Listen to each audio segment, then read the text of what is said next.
దశాబ్ద కాలం నుంచి ఎదురు చూస్తున్న రోజు రానే వచ్చింది. మరికొన్ని రోజుల్లో ఆ కోదండ రాముడు తన జన్మస్థానంలో కొలువుదీరబోయే సమయం ఆసన్నమైంది. ఆ అద్భుతమైన ఘట్టం కోసం కోట్లాది మంది ప్రజలు వేయి కళ్లతో ఎదురుచూస్తున్నారు. ఎంతో కన్నుల పండువగా జరగనున్న రామ మందిర ప్రతిష్టాపన కోసం భక్తులంతా అయోధ్య వైపు చూస్తున్నారు. ఇక ఈ రామ మందిరం ప్రారంభోత్సవాన్ని ఈ నెల 22న దేశ ప్రధాని నరేంద్ర మోదీ చేతుల మీదుగా జరగనుంది. ఇదిలా ఉంటే గతంలో ఈ అయోధ్య రామ మందిర నిర్మాణానికి భారీ ఎత్తున నిధులు సమకూరిన సంగతి తెలిసింది. దేశవ్యాప్తంగా చాలామంది ప్రముఖులు భక్తులు ఈ రామ మందిర నిర్మాణం కోసం విరాళాలు సమర్పించారు. కాగా తాజాగా ఈ అయోధ్య రామాలయం కోసం ఇంతవరకు ఎంత మొత్తంలో నిధులు సమకూరాయనే ప్రశ్న చాలా మందిలో మెదులుతూ ఉంది. అయితే రామ మందిరం కోసం ఎవరు ఎంత విరాళం ఇచ్చారో తెలుసుకుందాం. అయోధ్య రామ మందిర నిర్మాణం అనేది హిందువుల చిరకాల స్వప్నం. నూతన రామాలయ నిర్మాణానికి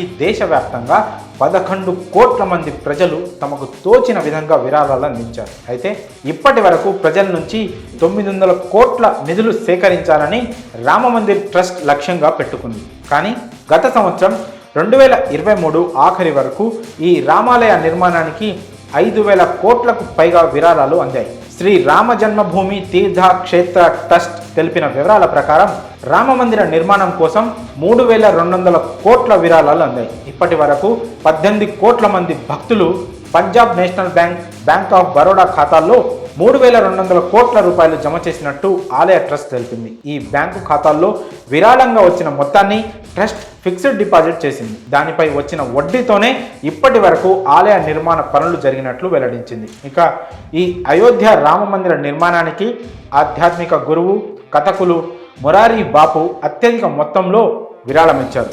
దాదాపు 11.3 కోట్ల రూపాయల విరాళం అందించారు. దీంతో పాటు USA, కెనడా, యునైటెడ్ కింగ్డమ్లోని అతని అనుచరులు సమిష్టిగా విడివిడిగా 8 కోట్ల వరకు విరాళం ఇచ్చారు. అలాగే గుజరాత్కు చెందిన వజ్రాల వ్యాపారి గోవింద్ భాయ్ ధోలాకియా రామ మందిర నిర్మాణానికి 11 కోట్లు విరాళంగా అందించారు. అమెరికాలో ఉన్న ఓ అజ్ఞాత భక్తుడు కూడా ఆలయ ట్రస్టుకు విరాళంగా 11,000 పంపించారు. కాగా అయోధ్యకు చెందిన రామ మందిర నిర్మాణానికి తొలి విదేశీ విరాళం ఇదే కావడం విశేషం. గతంలో మాజీ రాష్ట్రపతి రామ్నాథ్ కోవింద్ 2021 జనవరి 14న అయోధ్యలో రామ మందిర నిర్మాణానికి విరాళాలు సేకరించే ప్రచారాన్ని ప్రారంభించారు. ఇంకా దేశంలో అయోధ్య ఆలయ నిర్మాణానికి 5 లక్షలు చెక్కు రూపంలో విరాళం ఇచ్చిన తొలి వ్యక్తి కూడా రామ్నాథ్ కోవిందే కావడం విశేషం. మరి అయోధ్య రామాలయ నిర్మాణానికి అందిన విరాళాలపై మీ అభిప్రాయాలను కామెంట్స్ రూపంలో తెలియజేయండి.